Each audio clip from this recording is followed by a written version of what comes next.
On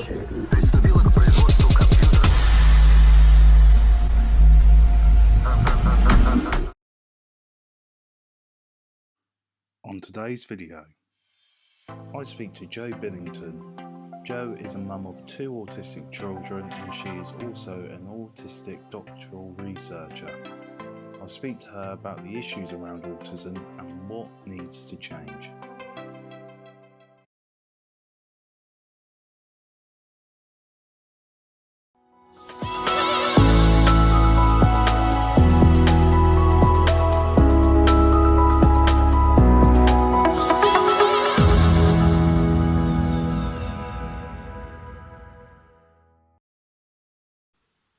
Hey guys, and welcome to another special video of the special series, the Autism Connection Series 2, which is on MaxiAspie.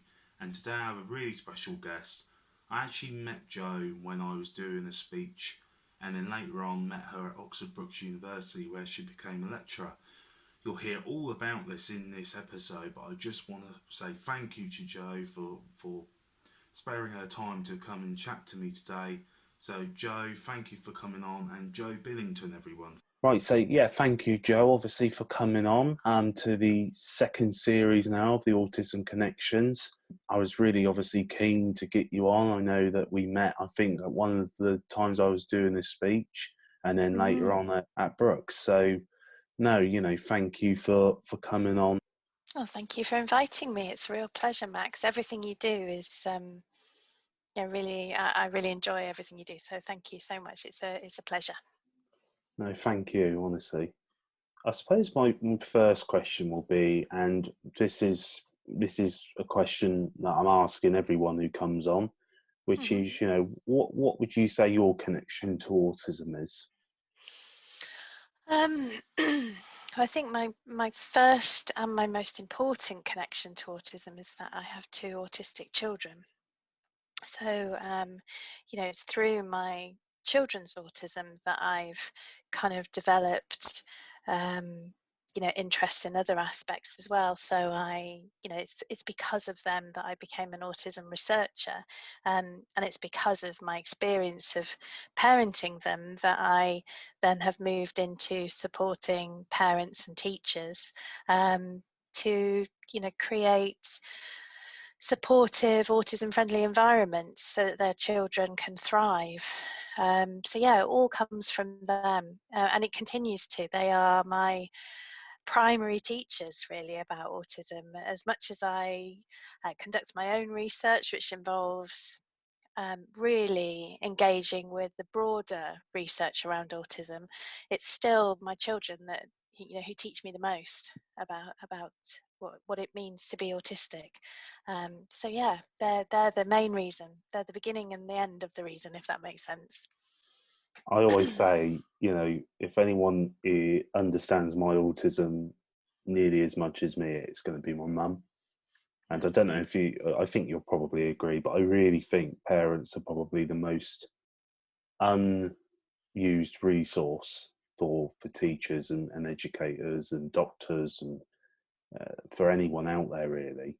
Have you sort of experienced, I suppose, pushbacks from people because, well, same as my mum, because you're the parent rather than, I suppose, someone that could give that formal diagnosis?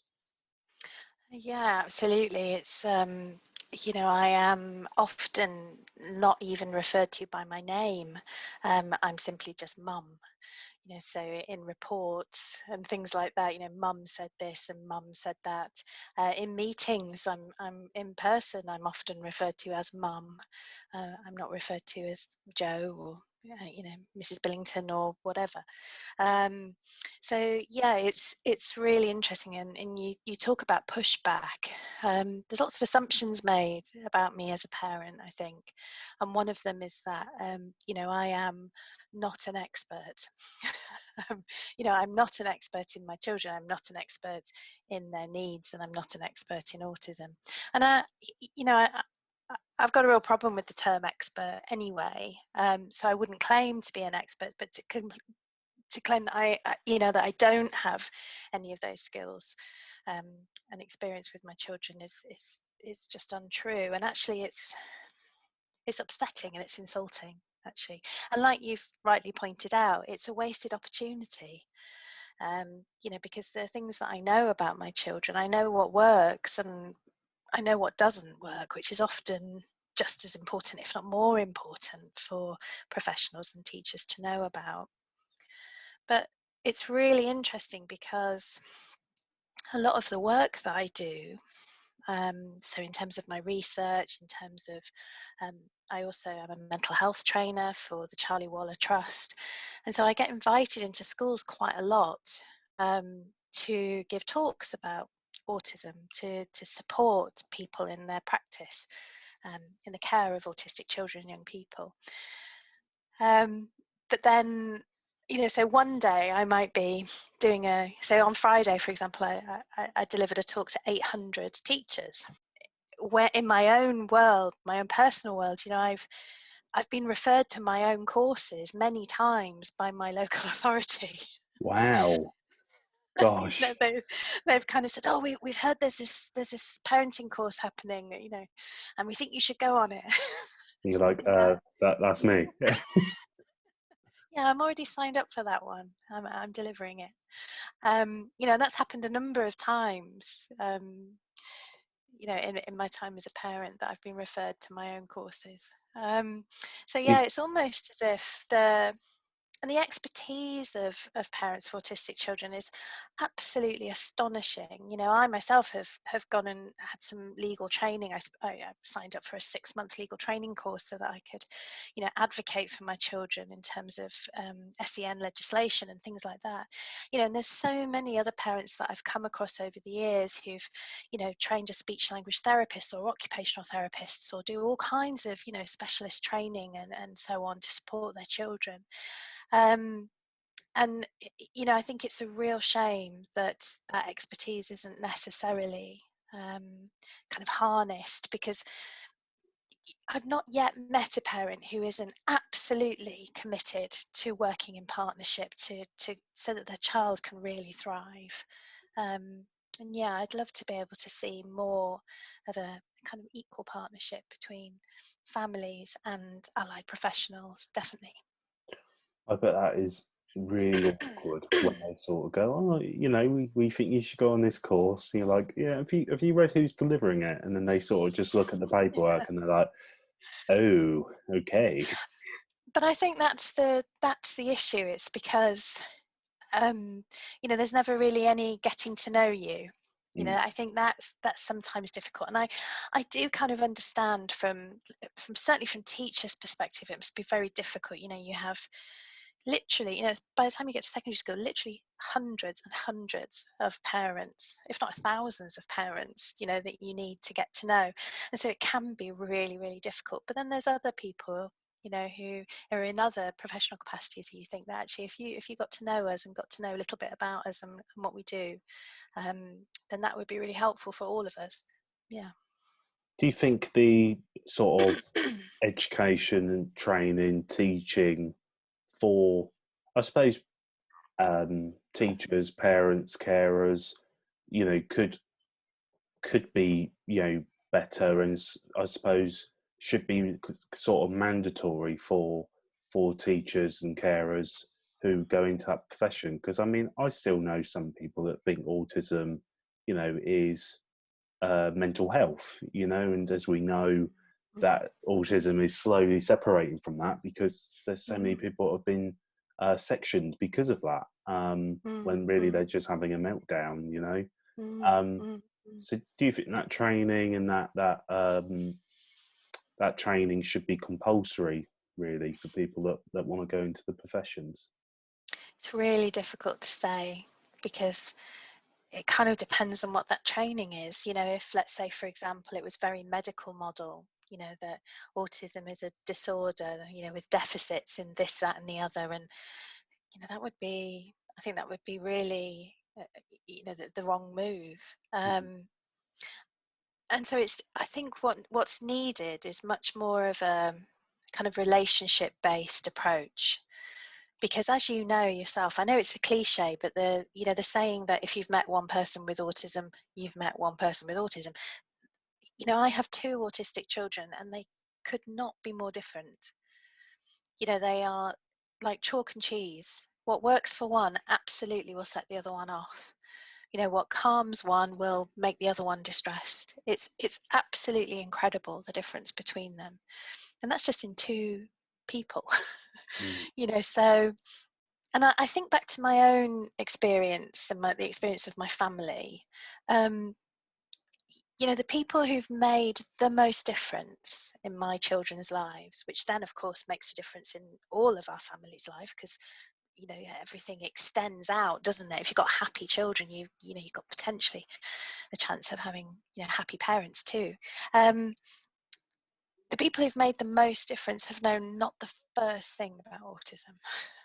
I remember meeting one of my son's TAs in primary school. There was a kind of shift in staff, and I met the new TA, and she said, "Oh, don't worry." She said, "I've worked with loads of people with asparagus,"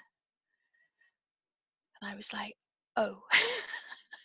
Oh gosh, This I've never is heard that this one. is this is really bad. She doesn't even know what Asperger's syndrome, how to say it. And I was thinking, oh my goodness, this is going to be really hard. And I kind of braced myself. Turns out she was amazing, because what she didn't know about autism didn't matter, because she really got to know my son. She really got to know him. So she knew exactly what he needed, even sometimes before, he even knew what he needed. She was so intuitive and so connected to him. And that was really based on her relationship with him rather than his diagnostic label. So, yeah, I think it's difficult, because absolutely more understanding of autism is absolutely fundamentally needed. But the more I research this area, and the more I kind of work with autistic people, and I work with people with all kinds of different diagnostic labels, the more I realize that actually it's very, very difficult to kind of deliver a training that would then be able to support this one person. And sometimes what will happen is, if you've been taught to do something in a particular way, if the child then doesn't respond because it's not right for them, then what can happen is, it's like, well, the training's good quality, so the problem must be this child. The problem is that this child is naughty or difficult or whatever, when in fact actually it's just that that's not what they needed in that moment. That wasn't meeting their needs. So I think definitely we need more education on difference and diversity, and not just the diversity that we can see, but the diversity of minds. I think we need more of that. I think we need more understanding of that. But how we do it, I'm not quite sure if mandatory training is the way forward, because of course we need to think really carefully about what that is, who would deliver it, why, how it would be measured. There's really, if we're thinking about just making a connection with another human being and getting to know them and getting to understand them, I think if we can put our resources behind that, Mm. I think that would be beneficial, not just to autistic children and young people, but to all of our children and young people. Because some of the difficulties that autistic children face are very similar to the difficulties that other children with SEND face, or children with any kind of difference. Any difference of any kind that deviates from the norm, we're going to see some of this distress, because it's not understood, it's not celebrated. So thinking about how we can engage with that on a more one-to-one human level, I think is probably the way forward. But that's just my opinion. No, honestly, I think again, like when I suppose say mandatory training, as you say, it is going to be different for every child, but I suppose it's just that awareness of it, as you say, just being aware that some people might have a condition there, Mm, mm. because I've met people that just, as you say, live by the approach, man, they're just naughty, and it's like, Yeah. well, if you heard of these conditions, you might think differently, or you might hear some case studies. It doesn't mean you apply it to every child, as you said, but it just gives you that basic level of understanding. Yeah. And I've always said as well, you know, you can read all the books, you can read all of the stuff out there, but if you've got an autistic person in front of you, which none of that applies to, then it's not useful, you know. So I've always said in the speeches, you know, that you say that the key to understanding autism is understanding how it affects the individual. Absolutely. But again, just for a teacher to hear that just might make them. But I love the story of that teacher that never heard of it, and she was really sort of good, you know. She was incredible. Yeah, she was really amazing. And it made me really think, because until then I was, this was quite early on, after we discovered our children were autistic, and we were very keen on, we need to share as many books as we can with our children's staff. We need to, really educate them, and so on and so on. And we thought that was the way forward. And indeed, it may still be the way forward. I'm not necessarily saying it's not. But yeah, I remember feeling very discouraged at that first meeting, and I couldn't have been more wrong about that. But sometimes it's, again, those assumptions that people might make about autistic people, and then, you know, they're proved wrong. And as you say, sometimes it's just our initial thought isn't actually what the end result is. What do you feel like in terms of, like, I suppose, the language used around autism? Because again, I see obviously a lot of, and this is just, again, sort of opinion and I suppose what you consider it to be.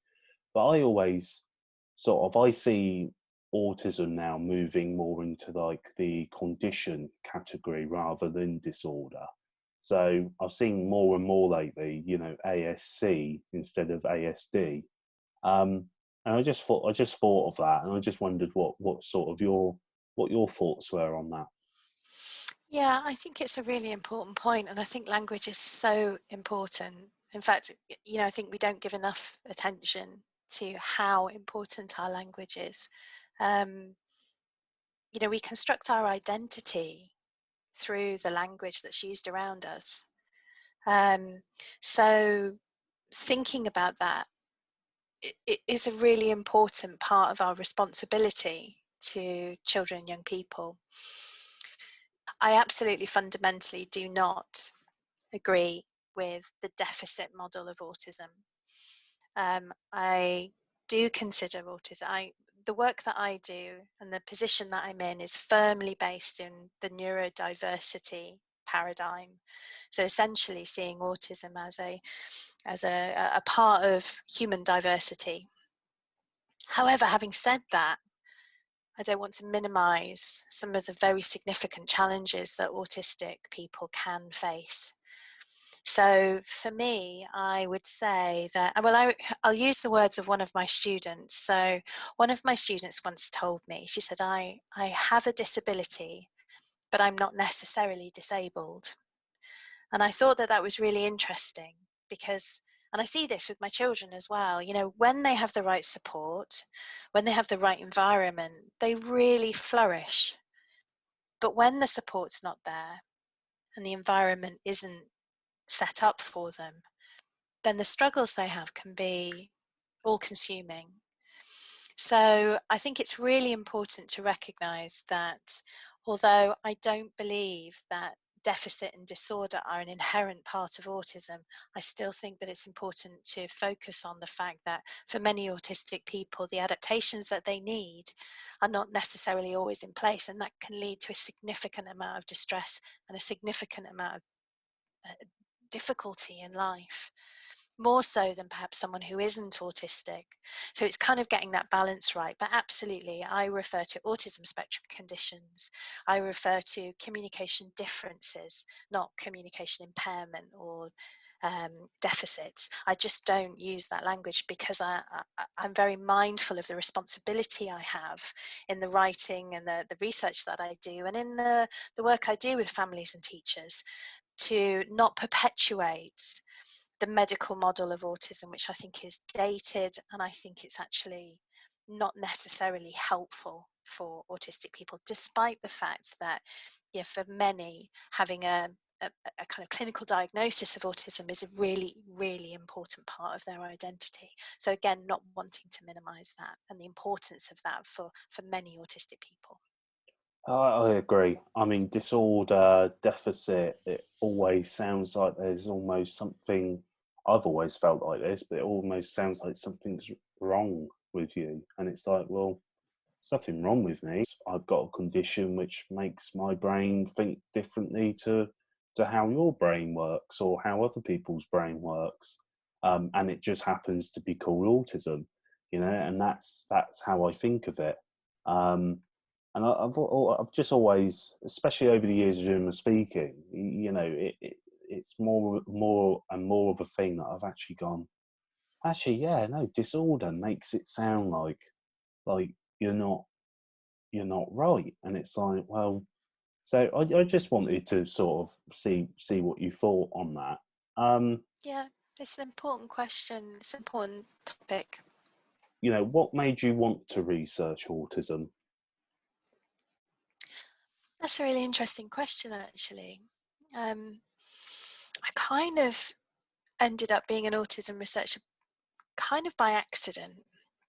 And I'll explain that because it sounds a bit strange. But when my children were very young, before we knew they were autistic, life was really difficult. And it was difficult because I was parenting, I'm neurotypical, so I was parenting my two autistic children in a very neurotypical way. And because I didn't know any different at all. But life was really tough in the preschool years because, looking back, knowing now what I know, I would have done things so differently. But I really didn't know. It was just very stressful, very difficult. My children were, they had a really tough time because, again, we weren't as a family doing that environmental stuff that we needed to do to make life easy for them, so taking them to soft play centres, for goodness sake, and noisy sensory hellholes, and all kind, and then wondering why they were upset, and it was all kinds of things, even probably the clothes they were wearing were uncomfortable, or all kinds of things that I now know that I would do differently. But at the time I was just, like so many parents, I just felt like I was, just making a mess of it, really, that I wasn't a very good parent. Things weren't really working out very well. So what I needed something that was absolutely nothing to do with my kids. I needed something to do that was away from the house, that was nothing to do with them, and so on. So when my eldest started school and my youngest was in nursery, I decided to go back to university. So Reading University is just at the top of my road. So I applied to go back and do a degree in linguistics because I'd always been really interested. And I did it and I loved it. I absolutely loved it. And during that time, during those 3 years that I was there doing that degree, that's when we discovered that my children were autistic. So my youngest son was diagnosed first, and it was through that diagnostic process that we realized that my eldest son was autistic too. So that was a period of massive discovery, and I read as much as I possibly could about autism to try and understand, because I didn't know anything about autism at all.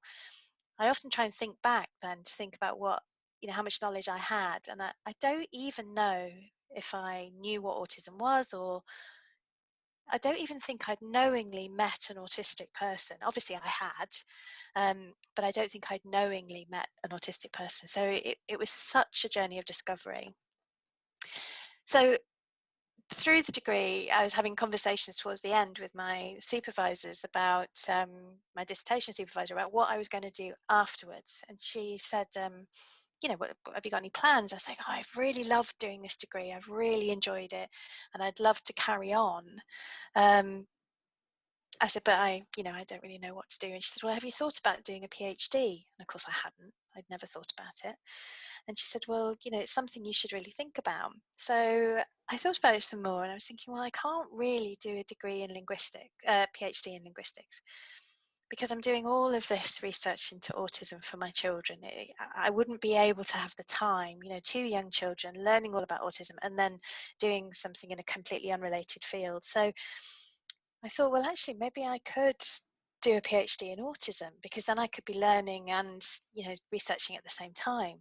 So at the University of Reading, we have a department called the Centre for Autism. And so I identified a couple of academics there, and I had lots of conversations with them actually about, what I could potentially do. And so, I applied to do a PhD in the Centre for Autism, and I applied for funding from the university, and I got that funding, luckily, because I'd decided that if I didn't get the funding, I wasn't going to do it.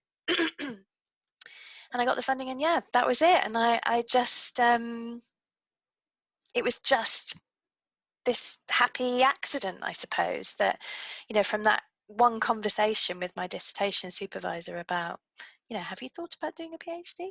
That set off this chain of events that ended up in me starting to do that. And I'm almost at the end of it now. So it's been really fascinating, but definitely not something that, even 10 years ago, I would have ever imagined I'd be doing.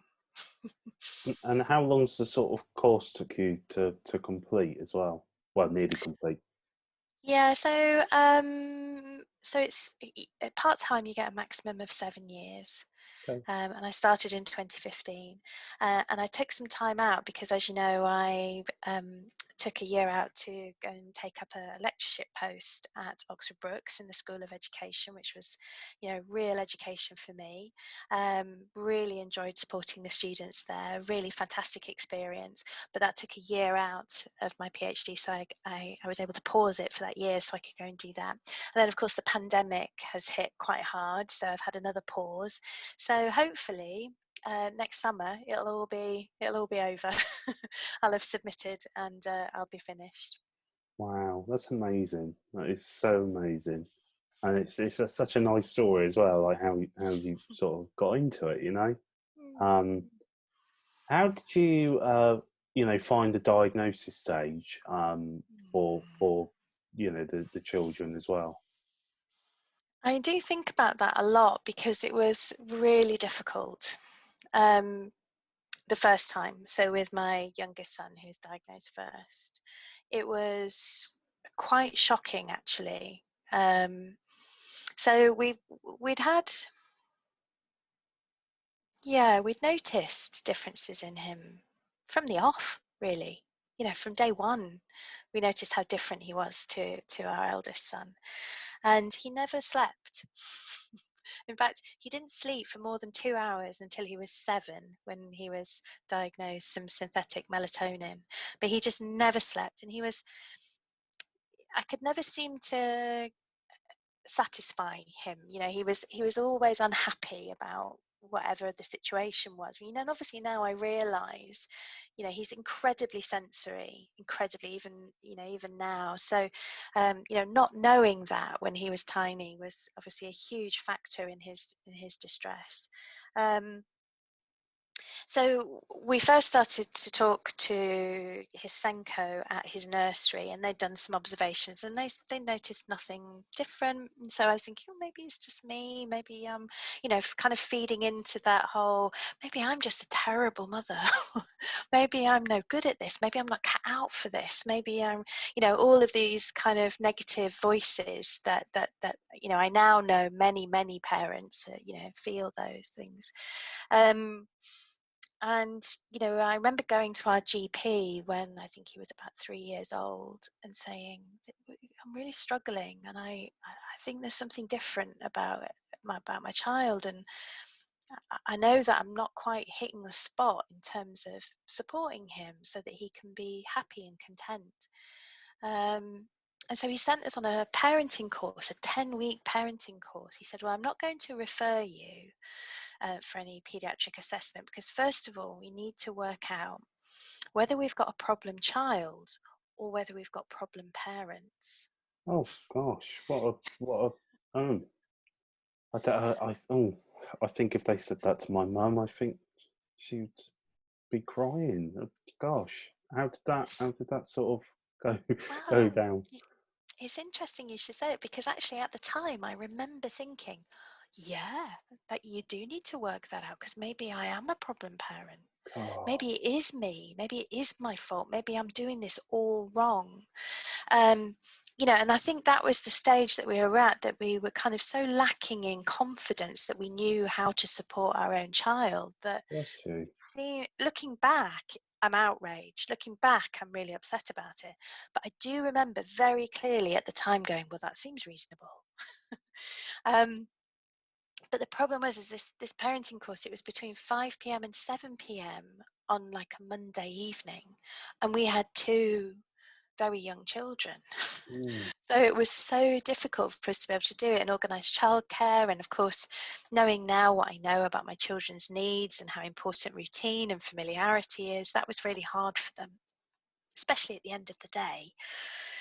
And of course, the parenting course was not very helpful, because you know, it wasn't autism specific. It didn't tell us or teach us anything that we didn't know, because I'd spent years reading the parenting manuals and, you know, trying to get up to speed with things, and trying all different kinds of ways to support my children already. So it wasn't through a kind of lack of supportive parenting. It was that we were doing the wrong kind of parenting. We were doing neurotypical parenting because we didn't know any different, you know. So by the time we got through to the assessments and so on, it was just a bit bewildering and a bit of a whirlwind. And I have to admit that because it was clinical and medical, you know, you go to a pediatric clinic and it's part of the hospital, and there are lots of clinicians and there are actual white coats and, you know, all of that kind of stuff. I remember being very upset when my son was first diagnosed. I remember feeling quite shocked, and I felt very sad about it. Looking back, though, I think that was a construction of the way in which we found out. You know, now that I know so much more about autism, I feel like, you know, the fact that this was a medical diagnosis as opposed to a discovery about my child's fantastic set of differences. You know, I think the way it was constructed was the same way that perhaps a diagnosis of a life-threatening condition might be done. You know, in that same pediatric clinic, there were families of children with, you know, life-threatening conditions. Mm-hmm. And we were in that same physical space.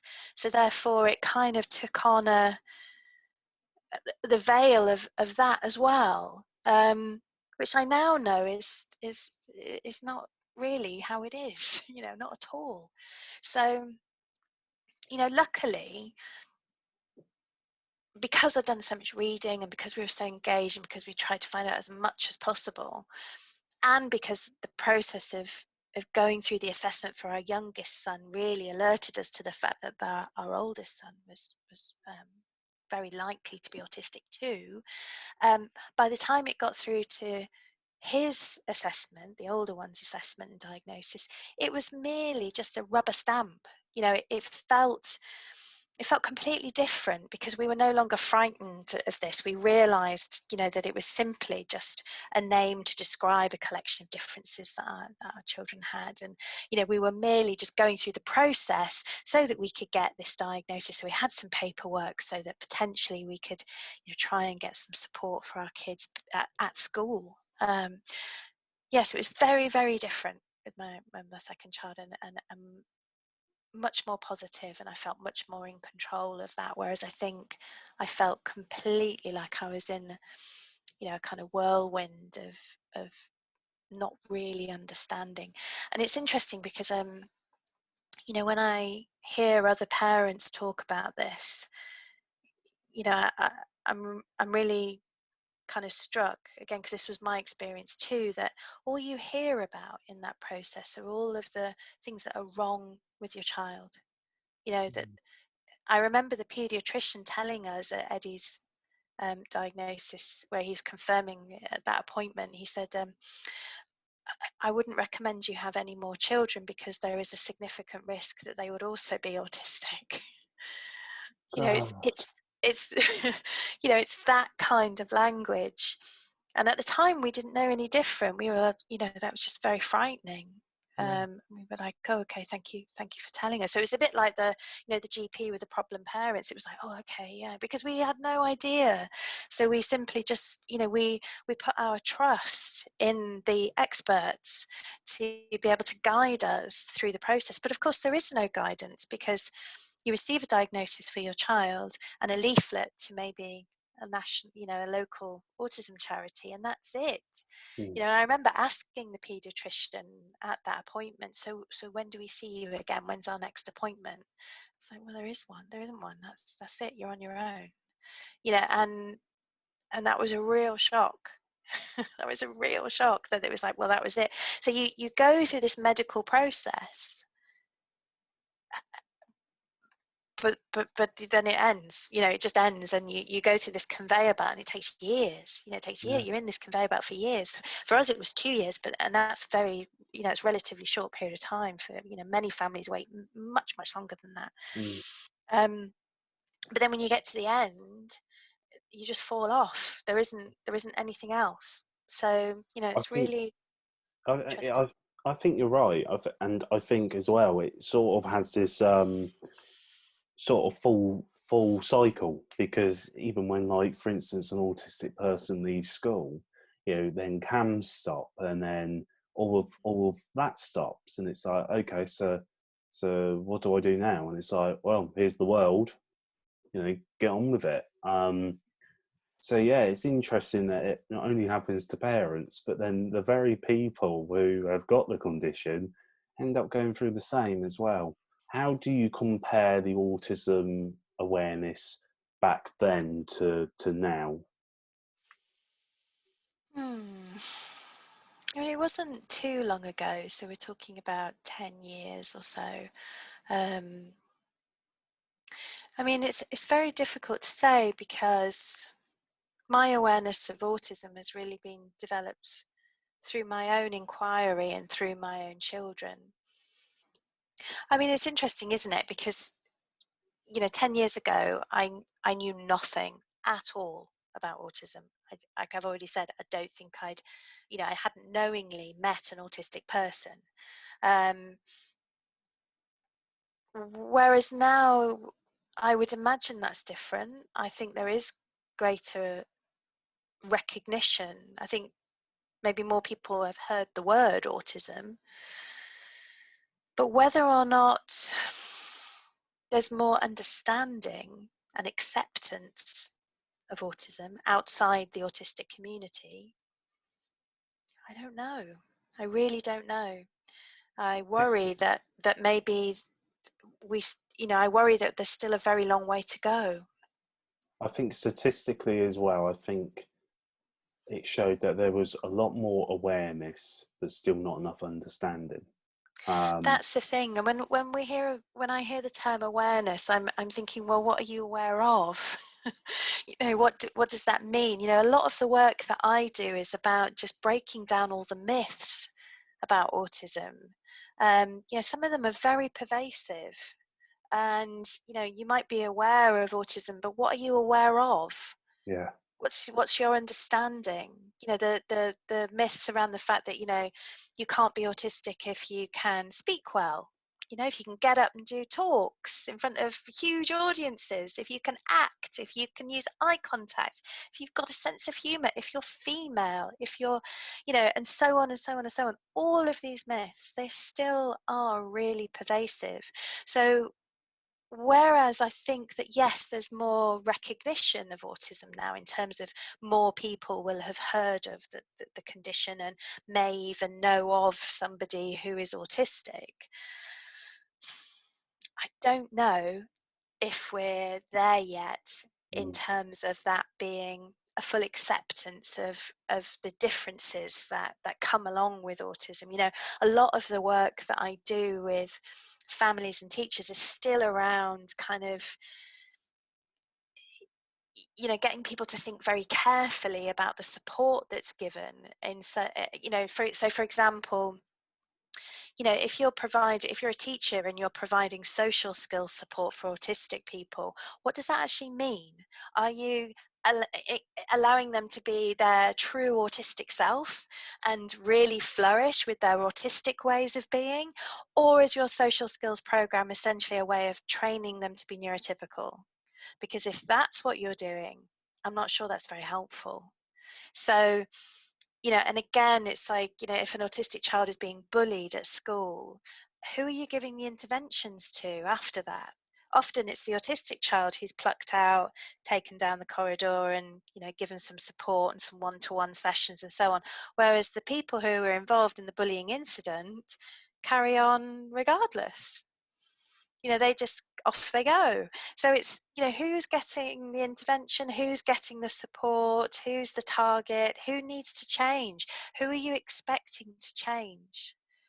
I think in a lot of cases, it is, as you say, the autistic individuals expected to sort of mould be and less fit in. autistic. Yeah.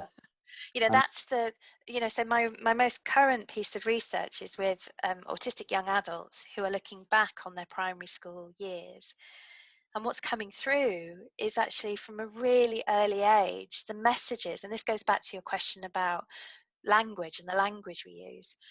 They're very early messages with that, if you were a little bit less you and a bit more like us, then you'd get on a lot better, that life would be easier for you. And that's the messages that they're getting in their primary years. And you can imagine the impact that has on your sense of self, on your self-confidence, your self-esteem, your identity. So yeah, I think people definitely know more about autism, but whether they are fully accepting and if they truly celebrate the differences that come with autism, I think we've got a long way to go there yet. No, I think you're spot on. I suppose one of the other questions I had, do you agree with medicine for autism, or are you more against it? Because I mean, my stance of it is just because of my own personal experiences. I would always try and actually, and being on medication myself, I would always try and avoid it, just because the side effects I think can actually create more issues and create more obstacles. And I think again, it feeds into it's making you, I suppose, less autistic because you're taking a drug which is sort of stimulating the brain and not really actually doing anything actually good. I just want to get your thoughts. I don't know is the answer. It's really difficult to answer that question because, one thing that's absolutely important to stay right from the off is that autism isn't a medical condition. It's not an illness. It's not a disease. So therefore, prescribing medicine for autism doesn't make sense to me. Having said that, sadly and unfortunately, lots of autistic people have high levels of anxiety. They have the higher incidence of depression, for example. There's also a big overlap between autism and ADHD, for example. And in certain situations, then of course medicines and medical approaches to supporting those conditions can be really important. And so I think it's really important that we remember that there are conditions that we have that can be very successfully treated through medical approaches. So I don't think it's possible for us to be able to say, have a blanket yes or no, pro or con, because it depends entirely on each individual. But what I would say is that medical approaches to supporting autism don't make any sense to me at all, and is something we need to be really careful about, because again, it's what is the purpose? Are we trying to make this person less autistic? So you hear about some really shocking kind of medical interventions. Mostly I hear about those stories from the US. Really harmful things that are potentially being done there. So, not across, not everywhere in America, but certainly, you hear some stories about some really quite worrying things happening. So yes, I think it's really important to take that individualized approach, and if there is a way in which medicines might be able to alleviate some mental distress, some psychological distress, and if it's appropriate, then I think that can be very helpful. But yeah, it's a very complex area, and it would need to be something that would be looked at the individual level, I think. I suppose my last question would be as well then, it's a bit of a multi-part question. How would you explain autism to a neurotypical person, even if that is possible? And two, the other part of that question would be, do you feel that the world is set up for autistic people? The second part of that question is much easier to answer, and the answer is categorically no. The world is set up for neurotypical people. The world is designed for and by the most powerful group. And in terms of neurotypes, neurotypical people are the most powerful group. So, this is where it's really important to think about that in terms of the school setting. It's designed by neurotypical people for neurotypical people. And that's why I think people with different neurotypes can really struggle in those settings, because it's really not designed for them and their unique way of being. So yeah, that's easy. I can answer that one straight away. Describing what autism is to a neurotypical person is a bit more difficult, because autism is so so rich and complex. But I would say that autism is a distinctive way of engaging with the world and everything in it. So the people within it, the nature within it, and it's distinctive in very fluid ways. I think it's really difficult though, because the key way that autism researchers would answer this question is by using the triad of impairments. Using the medical model to say that it's differences in social communication, social interaction, and social imagination. And I think that's the interesting thing about autism, is actually all of those things have a social component. So thinking about autism as being a different way of interacting with the world, I think is possibly the quickest and the most kind of straightforward way I could describe it, without necessarily getting involved in any of the the deficit laden language around it. I think it's really important to recognize that it's a different way of experiencing the world, and that's what always fascinates me about my kids. We can be doing the same thing, going to the cinema, or going to the, well, obviously, pre-lockdown, or going to the zoo, or going, or even just going for a bike ride, or going, and the way that they experience it is so different to the way I experience it. It's like everything is.